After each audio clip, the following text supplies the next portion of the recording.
Nagluto ako ng buong chicken para sa birthday celebration ng aking nanay. Kaya kung gusto niyo malaman kung paano ito lutuin, panoorin niyo ang proseso. Nagdikdik ako dito ng bawang, luya. Nagchop ako ng sibuyas. Naghiwa din ako ng 2 pirasong dalandan. At pinitpit na tanlad. Itong isang buong chicken ko dito ay mahigit 1 kilo. Tapos, meron din akong butter. Dinurog ko ito at nilagay sa ilalim ng skin. Ito po ay optional lang. Pwede namang hindi nyo na rin gawin ito kung gusto nyo ng mas healthy na pagkakaluto ng manok. Pero ako naglagay na ako nito para naman mas masarap siya at malinamnam. Siyempre, itong pinakalikod ng manok ay nilagyan ko din at yung iba pang natitira kong butter dito sa aking kamay ay ikinalat ko na rin sa buong manok.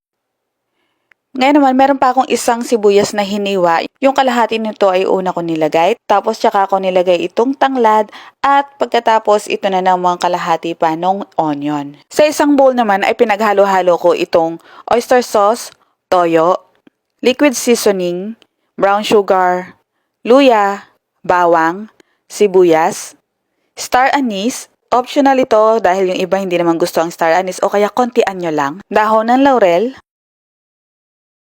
paminta, at itong dalandan. Tama po ba ang dalandan at dalanghita iisa lang at ang Bisayan term nito ay sangkis? Tama po ba? I-comment nyo naman po. Kung wala kayong dalandan, pwede pong gumamit dito ng lemon o kaya calamansi o kaya pineapple juice. Mag-prepare ng ziploc bag. Kung wala kayong ziploc bag, ay pwede naman ang malinis na plastic o kaya malukong na bowl na malaki na kasya talaga yung chicken. Kasi imamarinate ito. So, binuhos ko na dito yung marinade sauce. Tapos, i-ensure lang natin na mako-coat mabuti yung ating chicken nitong marinade sauce.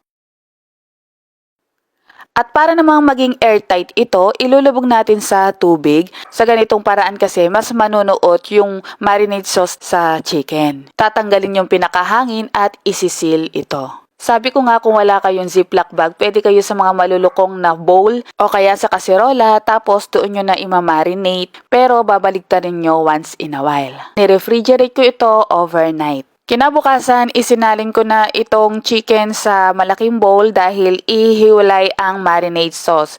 Tapos ito namang mga aromatics, syempre tatanggalin din yan. Patuloyin lang muna natin yung excess liquid nito. Tsaka ito isisir sa mainit na mantika para malak yung lasa.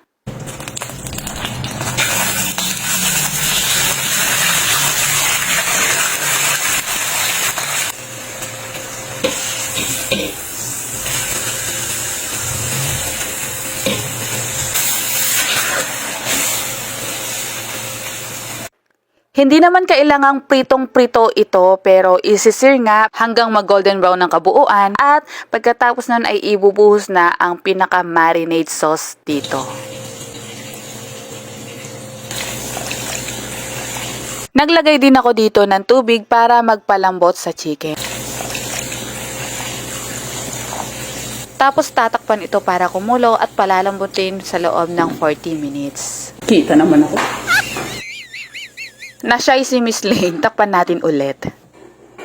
After 20 minutes ay binaligtad ko naman itong chicken para yung kabila naman ang lumambot.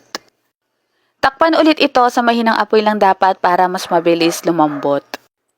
Maya't maya ay i-check ito para malaman kung malambot na. At kung malambot naman na ay pwede na natin itong pasingawin para yung liquid ay mag-reduce na. Keep on basting lang para magpantay ang kulay at ang pagkakaluto.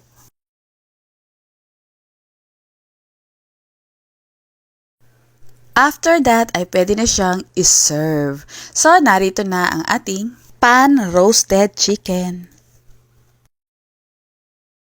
Hindi makikita kung gaano po kalambot. Oh. Sa sobrang lambot po. Ayan. See? So, hayun na nga po. Pwede niyo pong itong ipanghanda sa inyong mga okasyon sa pamilya o kaya pang-ulam na rin na parang espesyal. Lalo na pag Sunday, pag kumpleto ang pamilya.